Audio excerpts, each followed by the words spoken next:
Magandang hapon po sa inyong lahat mga kababayan at sa ating mga kababayan po sa iba't ibang bahagi ng mundo. Magandang hapon po sa inyo. Pinangako ko po ito na sasagutin ko po yung taong sumisira po sa akin dyan sa France. Ang pangalan po niya ay si J.R. Balico. Dati po itong sumusuporta sa akin. I don't know anong nangyari sa kukote niya. And I have to answer and I will explain. Now, linawin ko, wala akong pinapanigan sa magkabilang panig. Si Balico at si FLM, wala akong pinapanigan sa kanila. Pareho po silang sumuporta sa akin noong nakarang eleksyon. Pero, hindi ko hahayaan na ang isa sa kanila ay sisirain ako na hindi ko man lang ipagtanggol ang aking sarili. So, andito ako ngayon sa inyong harapan para ipagtanggol ko ang aking sarili sa mga paninira ng taong ito. Unang-una, hindi po natin nabubuksan ang ating kukote para malaman ko kung anong laman ng kanyang utak. Hindi ko mabubuksan ang utak niya. Kahit ang Supreme Court sinabi, we cannot open the mind of a person or the brain of a person para malaman natin kung anong intensyon niya. So ako naman, aantayin ko na lang. At inantay ko nga. Nagdusa ako sa kanyang mga kamay sa loob ng 2 buwan para lang malaman ko kung ano talaga ang kanyang intensyon. Dahil hindi ko naman mabubuksan ang kanyang kukote. So nag-antay ako para makita ko talaga kung ano ba talaga ang balak niya, anong intensyon niya, kung bakit ginawa niya ito. So as we go along, I will go back nitong mga sinasabi ko sa unahan habang nandun na tayo sa duluhan. Now, kung ako ay nakikipaglaban po, I have my own set of internal rules. May patakaran ko kung sinusunod sa sarili ko. It's a form of disciplinary, pang-disiplina ko na lang po sa sarili ko. I don't know about you, but ako, meron akong mga rules na sinusunod at hindi ko binabali yung rules na yun. So, meron akong 3 rules na applicable dito sa kasong ito. Itong ginawa ni Balico.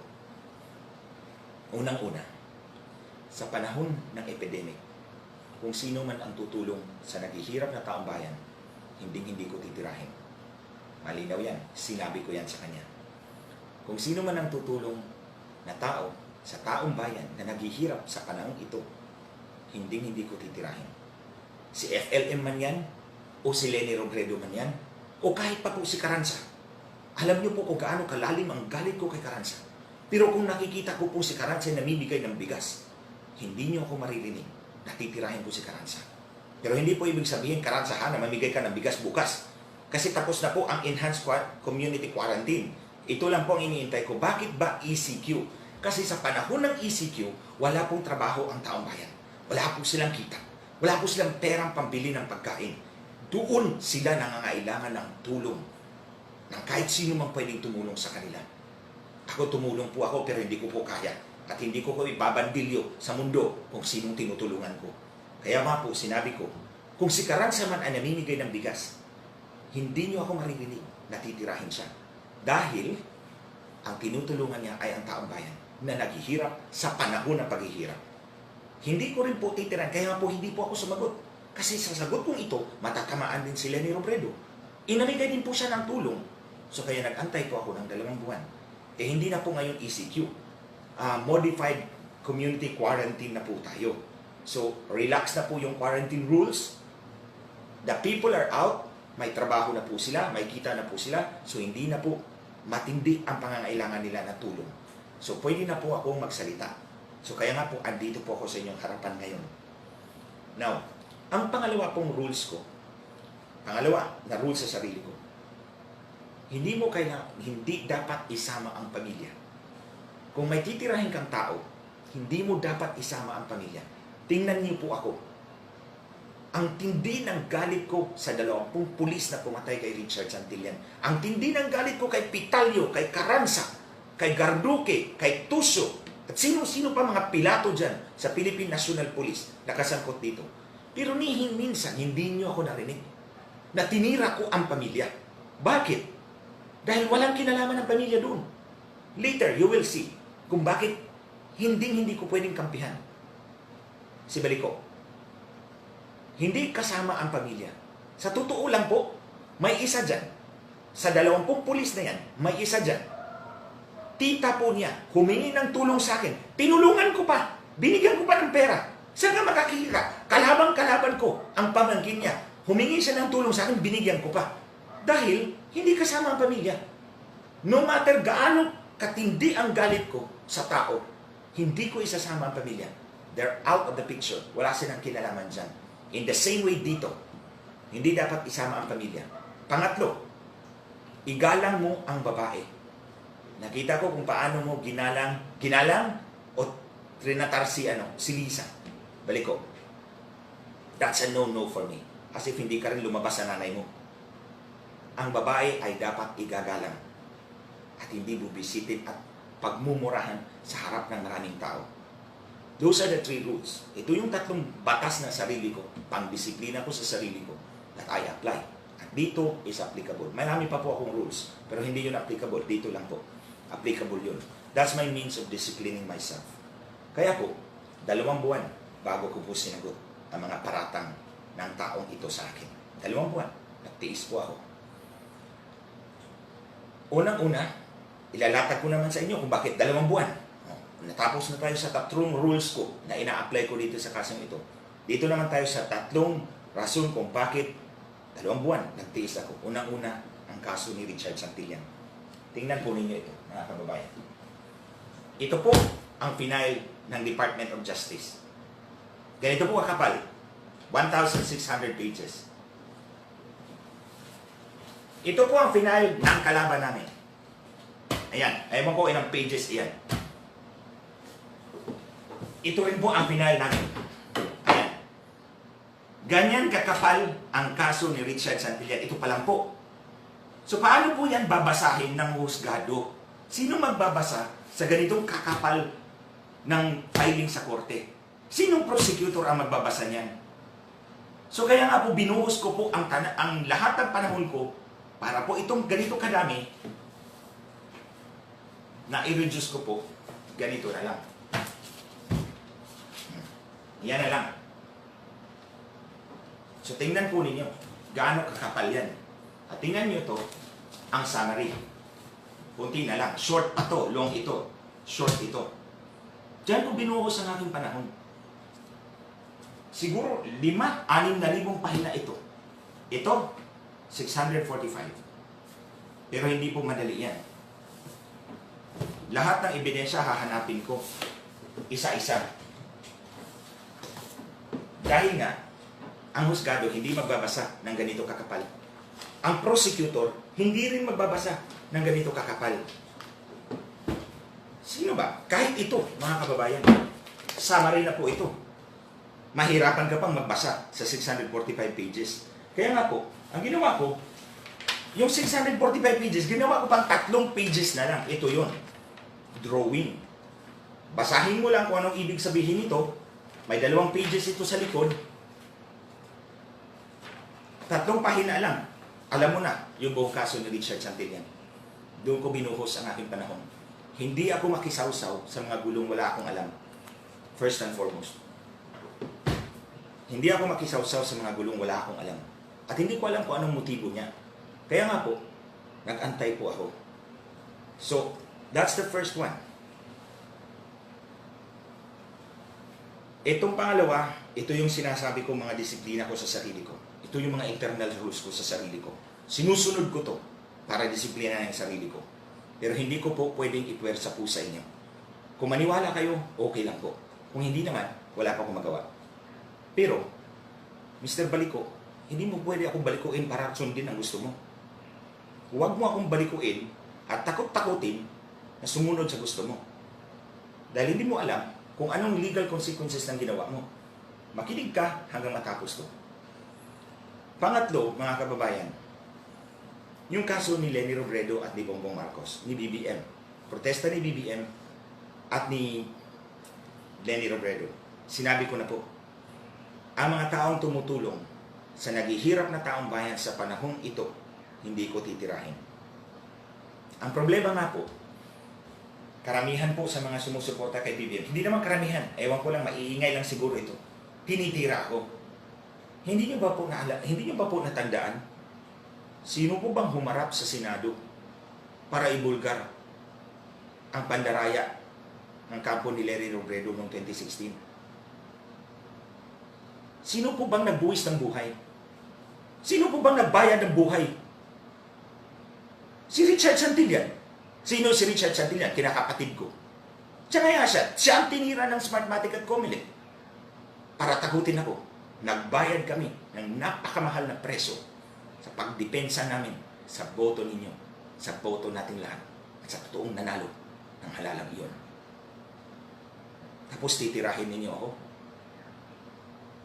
Buti na lang sana kung sa billboard na pinalabas ni FLM, ako lang mag-isa. Dalawa kami. Bakit hindi nyo tinitira si Manang Aimee? Ako lang. Again, mga kababayan, balik tayo sa intensyon. Bakit ako lang ang tinitira, hindi si Manang Aimee? Kaming dalawa ang nasa billboard. Balik tayo sa intensyon. Dahil, pwersahin ako na sumunod sa gusto nila. O gusto nito ni Baliko. So, kaya nga po sinasabi ko, hindi ako pwedeng sumagot at the time dahil matatamaan si Lenny Robredo. Ito nga po ang sinabi ko. Nagpasa ako sa Supreme Court ng 250-page comment. Nilatag ko lahat ng ebidensya ng dayaan. Hindi sumagot si Comelec, hindi sumagot si Smartmatic, hindi sumagot si Lenny Robredo. Pabor yun kay BBM. Pero wala akong expectation ng kahit anumang sukit. Ginagawa ko to dahil ako mismo biniktima ng sindikatong ito. Si BBM din biniktima ng sindikatong ito. Tayong lahat biniktima ng sindikatong ito. Tapos itong baliko na to, babalikuin lang ang pinaglalaban ko para sa bayan. Dahil lang hindi ako sumunod sa gusto niya, na tirahin ko si FLM. Anong pakialam ko sa away ninyo? Later, mga kababayan, malalaman nyo kung bakit nag-away sila. Aabot tayo dyan. Dito na tayo sa main story kung bakit nangyari ito.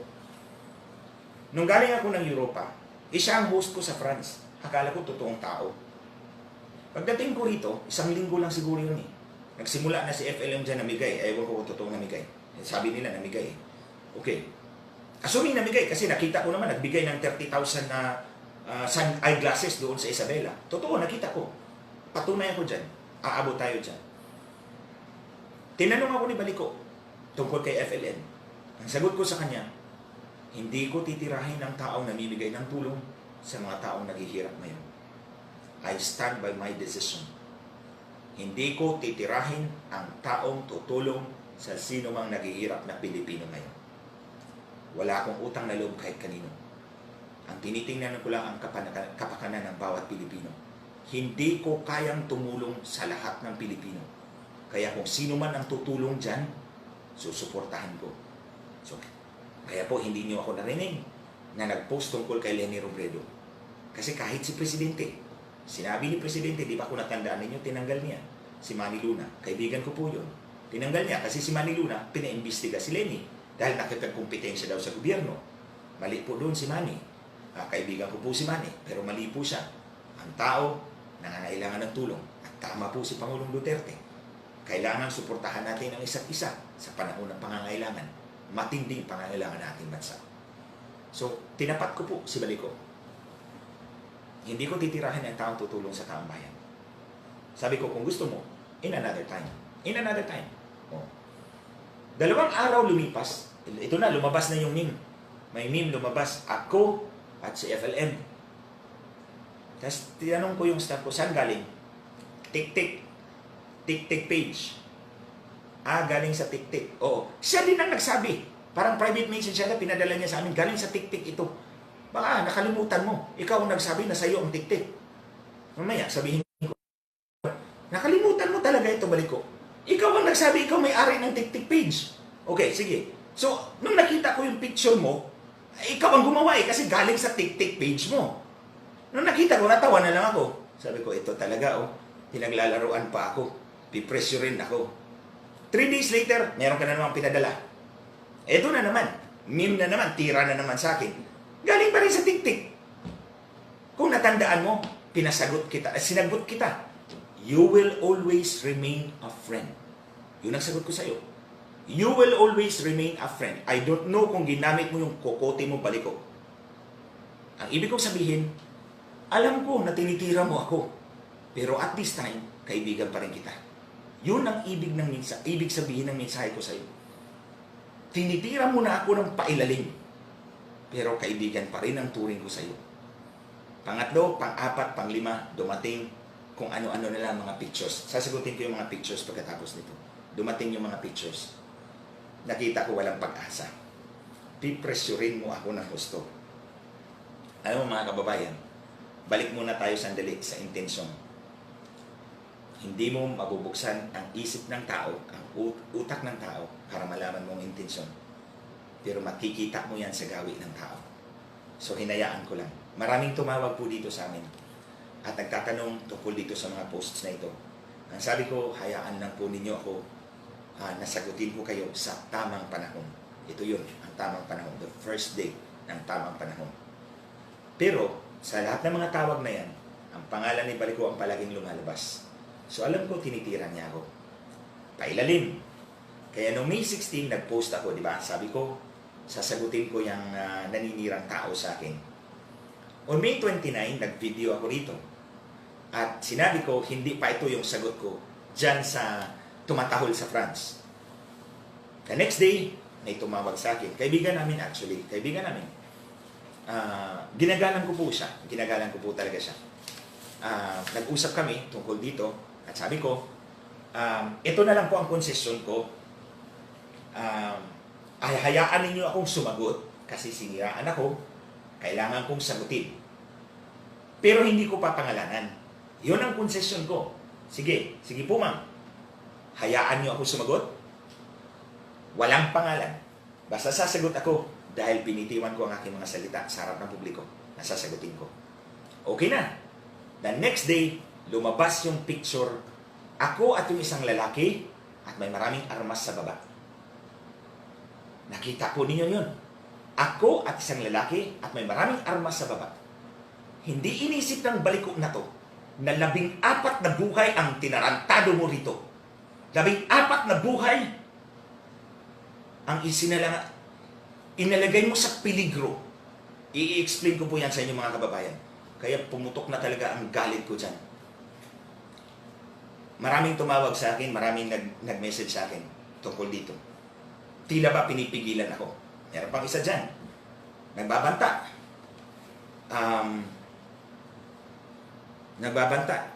Na meron siyang alas. Ilabas mo yung alas mo. Ang ina. Labas mo yan. Sige, tingnan natin. Basta ito ang masasabi ko sa inyo mga kababayan. No one can stop me. No one can blackmail me. Walang makakapag-blackmail sa akin. And I will never bow down to pressure. Hindi nyo ako mapipilit sa gusto ninyo. Panininigan ko yan. At ilabas mo yung alas mo. Kasi ilalabas ko rin yung alas ko. At sigurado ako, tanggal ka dyan sa France. Labas ka dyan. Tandaan nyo mga kababayan, sinubukan na to ni Brillantes sa akin dati. Kinasuhan niya ako ng election offense. Pumick up siya dyan ng testigong kriminal. Kinasuhan niya ako sa Comelec. Si Comelec pa ang investigating prosecutor. Tingnan mo, commissioner ng Comelec, chairman ng Comelec, kinasuhan ako, ang nag-imbestiga, ang Comelec Law Department pa. Pinaalam sa akin ng TV5. I remember it was TV5. Pinalabas ko kagad sa social media ang picture ng kanilang testigo. Testigong ito ang affidavit ng scam ng 100,000. Ito, binili ang 3 tuta, 50,000, ang cheque tumalbog, ninakaw, nawala ang tuta. Ito, minustia yung bata. At ito ang worst. Dati may pulis po akong gwardya. Sinuli ko na po sa PNP. Itong testigo ni Brillantes, inudyukan pa yung pulis ko na mang-hold up daw ng gasoline station doon sa Tacloban nung nag-brown out pa ng Yolanda. Imagine, anong klaseng testigo ni Brillantes yan? Nung nakita yun ng mga media, the next day wala na pong news. Hindi na po pinick up ng media yung news. Kasi alam nila na yung tira nyo ng Comelec at Smartmatic sa akin. Si Smartmatic pa ang namigay ng press release doon sa labas ng Comelec. Pero the next day, wala na pong balita. Kasi nakita ng media, ito pala ang klase ng testigo ni Brillantes, criminal pala. Now, 2 months after nangyari ito, Natalo si Brillantes sa Korte Suprema ng kanyang 240 million contract. Nagbayad siya. Ang sumunod, pinick up naman ni Bautista.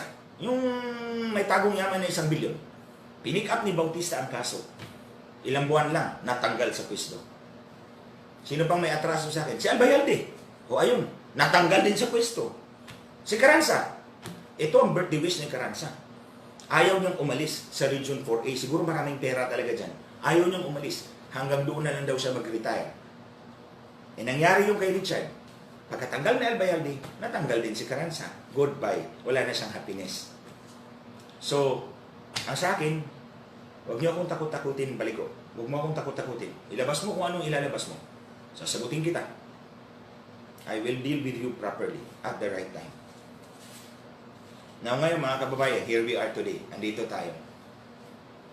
Ang nakikita kong intensyon, gusto ni Baliko, nakampihan ko siya laban kay FLM. Yun lang naman talaga, malinaw eh. Ito si Baliko, pinipressure ako ng gusto. Pinapalabas yung mga paninira sa akin para tumakbo ako sa kanya. Ngayong nakulong si Francis, pinalabas naman niya si Francis nagagalit sa akin para idepensa ko si Francis. Nakita ninyo, pinaglalaruan ako nitong taong ito. Akala siguro niya bobo ako at mangmang. Hindi mo ba alam, natalo ko ang pinakamabigat na politiko doon sa amin, sa Visayas? Nakontrolado niya yung buong probinsya. Sa kanya yung lahat ng mayor, sa kanya lahat ng vice mayors. Natalo ko yun. Tapos ito ang gagawin mo sa akin, paglalaruan mo ako.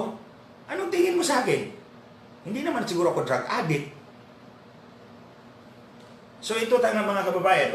Si Baliko, pinipressure ako. Pinipilit ako. Pero si FLM, ni minsan, hindi humingi ng tulong.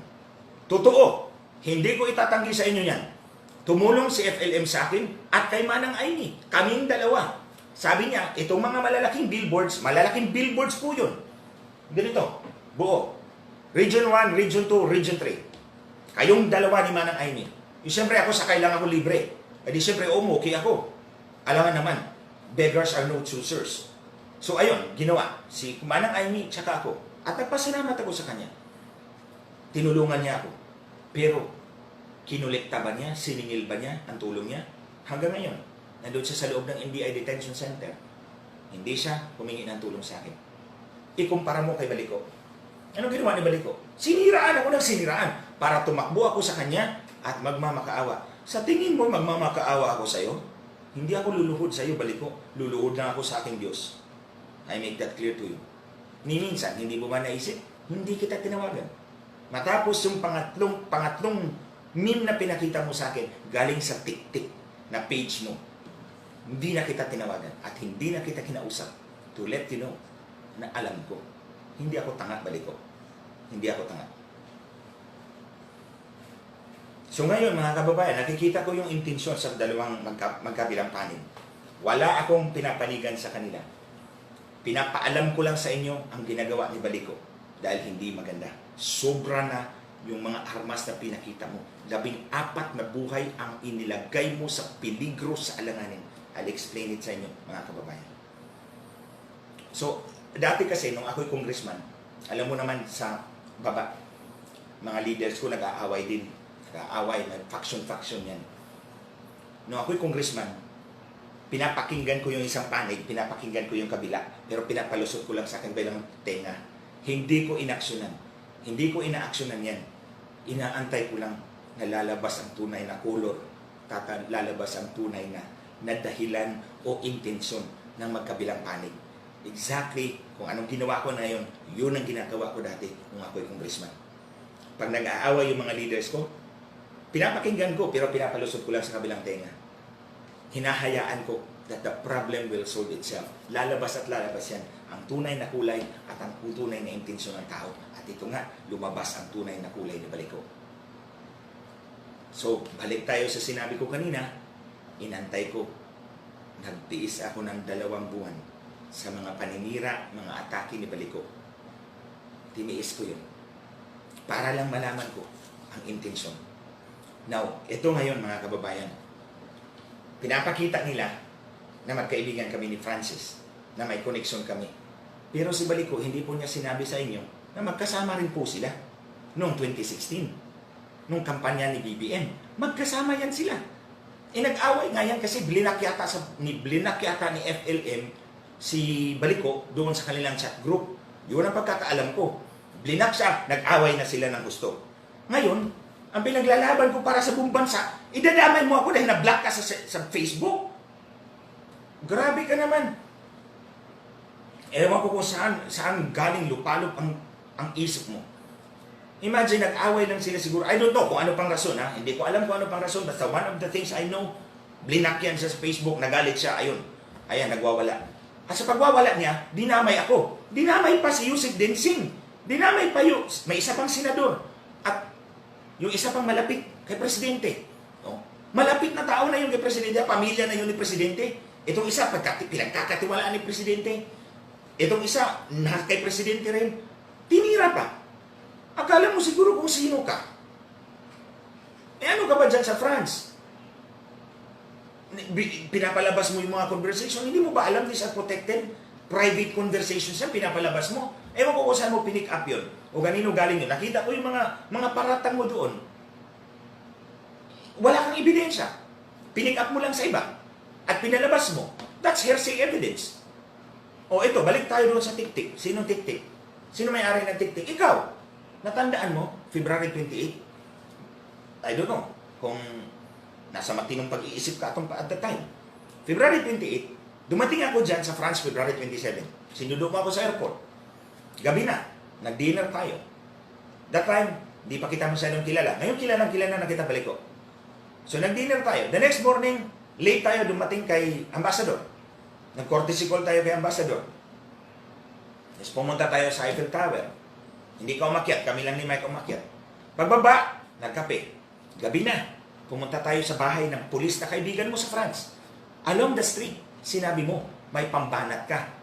Yung tik-tik, may mga accounts kang pambanat. O tingnan mo yung termino, pambanat na accounts. Tik-tik ang minensyon mo. Ito lumalabas yun, sa tik-tik galing eh. So meron tayong presumption sa ating rules of court na kung ikaw ay gumagamit ng mga faking dokumento, ikaw ang gumawa nun. So by analogy, kung ang mga mga paninirang memes na ito ay galing sa iyo, then ang presumption is ikaw ang author. Galing sa iyong page eh. Kung matino ka, hindi mo ilalabas. O ipapakita mo muna sa akin bago mo ilabas. Pero lumabas yun doon. Pinapakita mo, pinapalabas mo, galing sa iba. Hindi mo natandaan. Nakalimutan mo. Inamin mo na ikaw may-ari ng TikTok page. Kaya nung nakita ko yung unang meme na pinadala mo, alam ko na ikaw yun. Yung pangalawa, tik-tik pa rin, alam ko, ikaw pa rin yun. So, anong gagawin ko? Sitting pretty. Hayaan kitang sisirain mo ako. O mag-expect ka na luluhod ako sa iyo, magmamakakawa ako sa iyo, dream on. Matulog ka na lang, may muta ka pa. Hindi mangyayari yun. Mr. Baliko, hindi mangyayari yun. Now, dito tayo, mga kababayan, sa ginawa nito, itong taong ito. Balik muna pala tayo doon sa rules. Nakita ko yung post mo. Tinira mo yung kapatid ni FLM. Hindi mo ako madadala sa labang ganyan. Ang kapatid, ang pamilya ay hindi kasama sa kahit anong laban kung hindi sumasawsaw sa laban. Walang ginawa ang kapatid ni FLM. Pero anong ginawa mo? Pinost mo. Anong kasalanan ng kapatid niya? Kayo mga kababayan, kung gagawin yan sa inyo ni Baliko, ano kayang gagawin ninyo? Kung kayo ang nasa kalagayan ni FLM. O sabihin na lang natin kalagayan ko. At pinaglalabas niyo yung picture ng mami ko, daddy ko, yung kapatid ko. O kung mangyari yan sa inyo. Ano kaya nasa isip ninyo? Pangalawa, ang babae ay dapat igalang. Anong ginawa mo kay Lisa doon sa Paris? Pinagmumura mo ng pinagmumura. Para kang hindi lumabas sa nanay mo ah.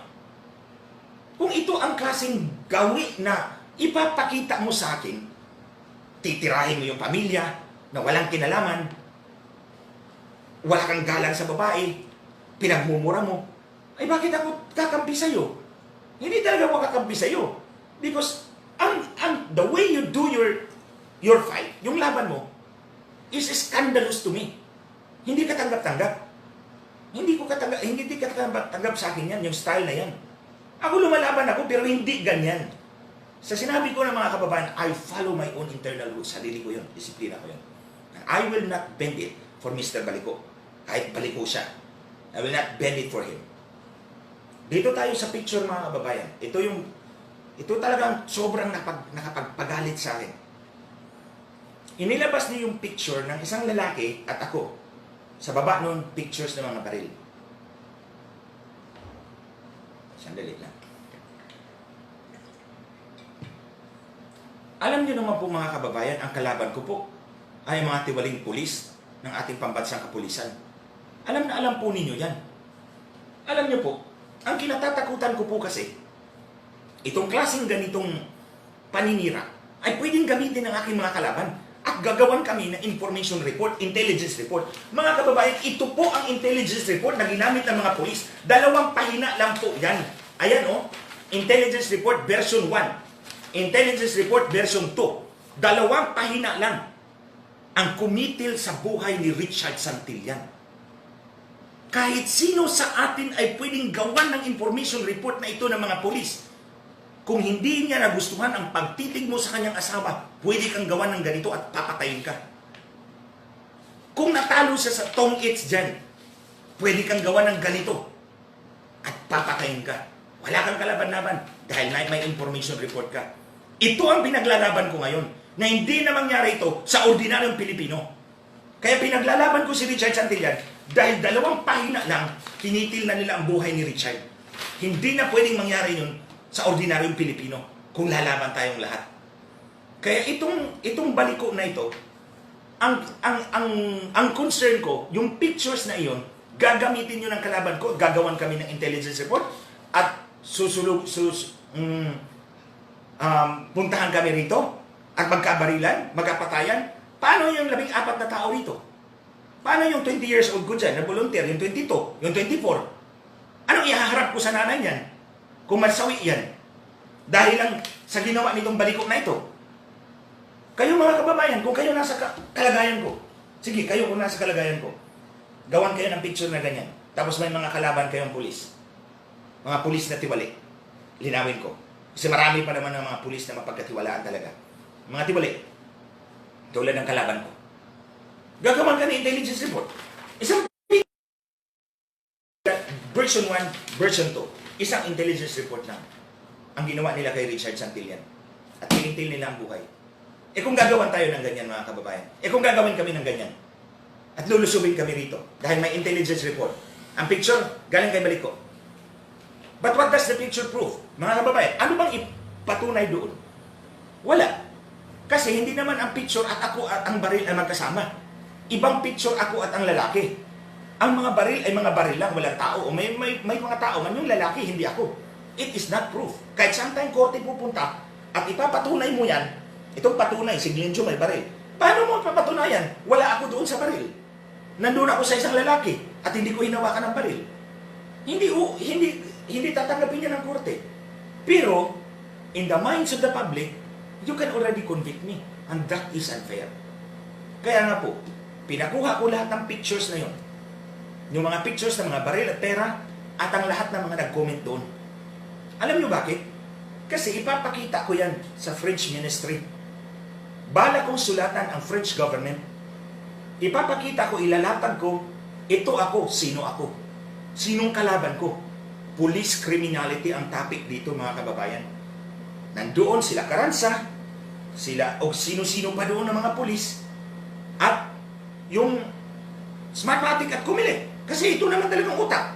O nandun. Kaya kayo, PNP, kung sino man doon ang mga tiwaling pulis, at ikaw, Comelec at Smartmatic, huwag kayong magalit sa akin ha. Si Baliko ang habulin nyo. Dahil ako, reactive lang ako. Nagre-react lang ako, mga kababayan. Hindi ko inisip to. Pero dahil sa ginawa itong ni Baliko, kailangan kong ilatag para kung po si kaso may mangyari sa amin dito, nakalatag ng ebidensya ko. Wala kaming ganyan, hindi kami ganyan. Susulatan ko yung French ministry na may hawak ng immigration. Ilatag ko yung sarili ko, yung ka-issue ko sa PNP, yung issue ko sa Comelec at Smartmatic, at yung ginawa ni Baliko. Dahil ginagamit mo ang pamamalagi mo dyan sa France para manira ka ng tao na walang basihan. Yan. And we are not talking of one life. Hindi lang po isang buhay ang pinag-uusapan natin, mga kababayan. 14 po kami rito. Eh kung maubos kami, o sino mananagot niyan? Si Baliko. Eh paano siya managot? Nandun siya sa France. So ngayon, papaalam ko sa French government, ito ang posibleng mangyari. For as long as protection ko na rin yun. Para alam ng kapulisan, umabot kayo dun sa France. Alam ni Comelec at Smartmatic, umabot kayo dun sa France. Bahala na ang French government kung imbestigahan ka at itapon ka dito pabalik sa Pilipinas. It's all up to you. It's all up to the French government. Basta ako, ipaabot ko ang aking sulat at ang request ko na imbestigahan ka. Dahil 14 na buhay ang inilagay mo sa alanganin. Nilagay mo sa peligro. At hindi mo inisip yun. Dahil galit na galit ka, dahil hindi kita kinampihan sa laban mong bulok. Hindi ako kakampi sa'yo dahil nakita ko, pinabastos mong babae. Sinasama mo ang pamilya na walang kasama, ay hindi kasama sa gulo. At pinipressure mo ako, pinaglalaruan mo ako, pinipilit mo ako to move one way or the other. My friend, papunta ka pa lang doon, pabalik na ako. I have one rule. Hindi ko sasabihin yun kung ano yun. Akin lang yun. That's the rule I apply to you. So wag mo akong takot-takutin, wag mo akong blackmailing, kasi hindi ako magpapa-blackmail sa'yo. Tingnan mo na lang, walang nagawa si Comelec at si Smartmatic laban sa akin. Tingnan mo na lang, walang nagawa si Carranza, si Albayalde, sino pang Poncio Pilato dyan, walang nagawa sa akin to stop me. O pinaimbestigan na ako dati ni Antonio Mojica ng Comelec, ng Smartmatic. Anong nangyari? Wala silang nakilkil, wala silang nahalungkat laban sa akin. Kaya umabot tayo, umantong tayo sa pagpatay kay Richard Santillan. In what I call selective terrorism. Pinapatay yung taong pinakamalapit sa iyo para saktan ka. Yun, pinatay nila ang taong pinakamalapit sa akin, yung kinakapatid ko. Para saktan ako, para takutin ako. But they are wrong. Don't ever try, huwag mong isipin na makokontrol mo ako, Mr. Baliko. Hindi mo ako makokontrol. No one can control me. Kung ano man ang aksyon ko sa buhay, tinitingnan ko kung ano ang mas makabubuti sa mas nakararami. And I remain faithful to that ideals. Ginawa ko yan nung ako'y congressman. At ginagawa ko yan kahit wala akong opisina sa gobyerno ngayon. At hindi ako mamamatay kung hindi ako hahawak ng opisina ng gobyerno. I make that very clear to all of you guys. Hindi ako mamamatay kung wala akong posisyon sa gobyerno. I will not die. So Mr. Baliko, ipapaimbestiga talaga kita sa French government at hihingin ko talaga na pauwiin ka dito sa Pilipinas para dito mo harapin yung kaso mo. Nilagay mo sa alanganin ang buhay ng 14 na tao, pati yung mga bata. Yung 20 years old ko rito, yung 22 years old ko rito, yung 24 years old ko rito, walang ginawang masama yun sa'yo. Nagtatrabaho lang sila para sa kaso ni Richard Santillan. Pero dinamay mo dyan sa picture na pinalabas mo. But you were not even able to prove anything. Ano bang ipinakatunayan mo? Na ako ang boss ni Francis Marcos? Yung ba ang ibig mong sabihin? Paano mo ipapatunayan? Hindi ko naman hinawakan ang baril. At ang baril ay separate pictures. Now, tingnan mo, kinuha ko lahat ng comments ng mga tao dahil yung comments na yun ang mag-interpret ng pictures. Hindi ka kasi abogado. So, hindi mo alam kung paano patunayan ang isang bagay. Ako, papatunayan ko na itong ginawa mo malisyoso. Malisyoso dahil tingnan mo ang epekto ng mga comments ng mga tao. So kung gumamit ka ng trolls doon at nag-comment, bahala ka na. Kasi nag-comment ka doon ng negatibo, ay makikita yon. O hindi naman alam ng French government kung troll yun o hindi. Pero ang nakikita nila, negatibo. Dahil negatibo, malisyoso ang post mo. So, tandaan mo. Tandaan mo itong sinabi ko sa iyo. Hindi lahat ng tao susunod sa gusto mo. Huwag mong ambisyonin na kontrolin. Huwag mong isipin na ikaw ang nagpakulong kay FLM. Hindi ikaw. Ang nagpakulong sa kanya, complainants. Ang complainants na nagreklamo sa kanya, hindi ikaw. Ikaw, trumpa ka lang dyan. Trumpa na maingay. At dahil, akala mo ikaw ang nagpakulong, kaya mo na si Yusek Dinsing, kaya mo na si Senator Bongo, kaya mo na si kung sino-sino pang mga kaming lahat, ewan ko kung saan ka pupulutin. Pero ako hindi kita tatantanan. For as long as you will not back off Hindi kita tatantanan. So I hope I made that very clear to you. Mga kababayan, hindi ko pa pala nasagot lahat. Balik muna. No, hindi pa ako mag-give up. Sagutin ko muna yung picture, yung mga pictures na lang. O ito, may pinalabas ang picture ng nag-distribute ng eyeglass. O totoo yun. Nandoon ako. Namigay si FLM ng 30,000 glasses. Eyeglasses. Hindi ko naman po pwede sabihin mga kababayan, hindi niya binigay kasi nakita ko naman binigay. I will not be honest sa inyo. Kung hindi ako honest sa maliit na bagay, I cannot be honest to you sa mas malaking bagay. Whether you like it or not, sasabihin ko yan. Namigay siya ng 30,000 glasses doon sa Isabela. Nandoon ako. Nandoon si Dr. Grace Karasakal. Sila ang mga optometrist na nasa harap. 20 sila lahat. Na sinusukat yung mata at binibigyan ng eyeglasses. Nandoon si Mayor Jesus Ladaran. Yung pangalawang picture na pinakita ninyo, nananghali, inimbita rin ako ni Mayor Jesus Ladaran. Sino ba ako para tanggihan yung imbitasyon ng mabuting imbitasyon ng Mayor? Kung nandun si FLM at nandun ako dahil inimbita ko ni Mayor Ladaran. Nangangampanya ako. Anong gagawin ko? Sasabihin ko, shut up, I will not go. Di buti pa, hindi na lang ako tatakbo kung ganun. Di ba? Hindi mo naman siguro iinsultuhin yung Mayor kung mabuti naman yung invitation. Actually, may picture pa yan sa gabi. Kasi pagkatapos naming nag-lunch, sinabihan na naman kami, ako ni Mayor Ladaran, huwag ka munang umuwi. Mamayang gabi, magpapa-dinner ulit ako. Tatawagin ko yung konseho. O pag dinner, nandun ang konseho. Pinagsalita ulit ako ni Mayor Ladaran. O so, anong problema doon? Yung billboards. Dalawa kami sa billboards. Si Manang Aimee tsaka ako, bakit ako lang ang tinitira? Dahil ang intensyon, ako ang titirahin para sumunod ako sa gusto ni Baliko. Plain and simple. Ako ang tinitira para sumunod ako sa gusto nila. But I know better. Tandaan niyo po mga kababayan, lalo na po nagmamahal sa pamilya ni BBM. Buhay ang pinayad namin sa laban na to. Hindi lamang para sa kanya, para sa sarili ko at sa bayan. Ako biktima. Si BBM biktima. Tayong lahat biktima. Nagbuwis kami ng buhay. Si Richard para sa laban na to. So sana pag-isipan ninyo yan bago ninyo ako tirahin. At kung titirahin man ninyo ako, be fair, dalawa kami sa billboard. Pangatlo, pang-apat na picture, yung nasa Galera, Sabungan. Kaibigan ko ang promoter na yon. Actually, ang asawa niya ay kapitan sa Mandaluyong. So sinabi niya, isama kita dito sa promotional namin sa derby para at least makilala ka. So sabi ko po, opo. Wala naman siyang hiningi sa akin. Ako, wala rin akong binayaran. So, anong masama doon? Nangangampanya tayo, nandun yung tao, nilagay lang ang pangalan ko, wrong spelling pa nga. So, anong malaking issue dyan?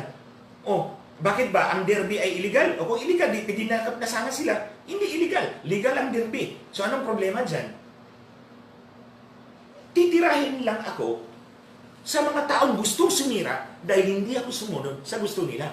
I tell you, you cannot pressure me. No one can pressure me sa gusto nila. Basta ang akin, my guiding light, my guiding principle, kung ano ang mas nakabubuti sa mas nakararami, nandun ako. Tandaan po ninyo mga kababayan, ang patunay ko po, siguro pag-iisipan ninyo, sinabi ko po kanina, si Baliko, pinipilit ako. Tinitira niya ako. Si FLM, hindi niya ako siningil sa tulong niya sa akin. That's one thing. Malinaw yan. Hindi ako siningil ni FLM sa kanyang tulong. Kung siningil pa niya ako, nagdakdak na sana ako sa kanyang harapan, pabor sa kanya. Tandaan niyo yan. Hindi niyo ako narinig halos 2 buwan. Wala akong sinabing pinupuri ko siya. Pinupuri ko yung mayaman challenge niya once. Pero hindi yung dinipensa ko siya ng todo. Dahil hindi niya naman hiningi ang aking tulong. Dahil hindi niya siningil ang tulong niya sa akin. Andyan, humanga ako sa kanya. Sorry to those who do not believe in him. Pero ako nakita ko yan. Tingnan mo. Nasa detention center siya. Pero hindi ako pumunta doon. Kasi hindi na naman niya ako tinawagan. Tingnan mo. Tinulungan niya ako, pero walang intensyon na kolektahin sa akin. Walang intensyon na singilin sa akin. So dyan mo makikita, between Baliko on the one hand, na binabaliko ako sa gusto niya, at si FLM na walang ginawa para singilin ang tulong niya sa akin. Pareho silang tumulong. Si Baliko tumulong sa akin. Si FLM tumulong din sa akin. Pero yung isa, binabalik ko ako sa gusto niya. Yung isa, hinahayaan ako. O, so tingnan mo ang patunay ko. Wala kayong nakita sa akin nagla-live FLM. At kinukontra ko siya. Hindi. Nagtiis ako ng 2 taon, 2 buwan dito sa paninira niya sa akin. Dahil mas may makakabuluhan pa ako, mas may importante pa ako mga bagay na kailangan ko matapos. At natapos ako ngayon. So kung tingnan mo, ito pa isang mga kababayan. Ano bang issue na pinapalabas ko sa Facebook? Nitong panahon ng ECQ, COVID, at kay Richard lang. Kay Richard na issue at COVID. Yung issue ni ABS-CBN, hindi po ako sumausaw doon. Alam niyo bakit? Kasi tingin ko, pag sumausaw ako dito, mauubos ang oras ko. Magre-research pa ako, magsasalita pa ako. So better, wag na. Pero isang issue lang ang sumali ako. Yung issue ng PhilHealth sa OFW. Lumabas ako, sumulat ako, nag-post ako, tapos nag-live ako the next day, nag-research ako. Pero dahil issue yun ng OFW, malapit na malapit sa puso ko yung issue ng OFW. Yun lang ang pinagtanggol ko talaga. Sa panahon ng 2 months na yan. Dahil pinokus ko yung panahon ko sa kaso ni Richard at ayaw kong tirahin yung mga taong tumutulong sa nangangailangan taong bayan at this time. Ngayon tapos na yung ECQ, JCQ na, balik na yung mga tao natin sa trabaho nila, makikita na sila, hindi na nila kailangan mamigay hindi na nila kailangan na bigyan pa sila ng tulong. Kaya ikaw Karansa, kung mamigay ka ng bigas, titirahin pa rin kita. Kasi wala na, hindi na ECQ. Pag bumalik sa ECQ, mamigay ka ng bigas, hindi kita titirahin. So that's the simple rule I follow sa aking sarili. So mga kababayan, I hope naliwanagan po kayo dito sa issue na ito. Basta tutuhanan ko po, susulatan ko ang French government, ilalatag ko itong nangyari, at itong ginawa ni Baliko, 14 na buhay ang nilagay mo sa alanganin. 14 na buhay you put in very dangerous peril. So kaya po, nilatag ko ito ngayon sa inyo para alam ng PNP na alam ko na kung ano na naman ang gagawin ninyo. Baka na naman, mabiktima kami sa aming bahay sa isang page lang intelligence report. At ang gagamitin ninyo ay mga picture ni Baliko. So mga kababayan, I think parang 1 oras na yata ako dito nagsasalita. Maraming salamat po. Hanggang sa muli po, siguro sa Wednesday, baka may issue po akong ilalabas po sa inyo tungkol po sa ating mga OFWs. Basta OFW, you can always count on me. Maraming salamat po sa inyong lahat. Take care wherever you are and God bless us all.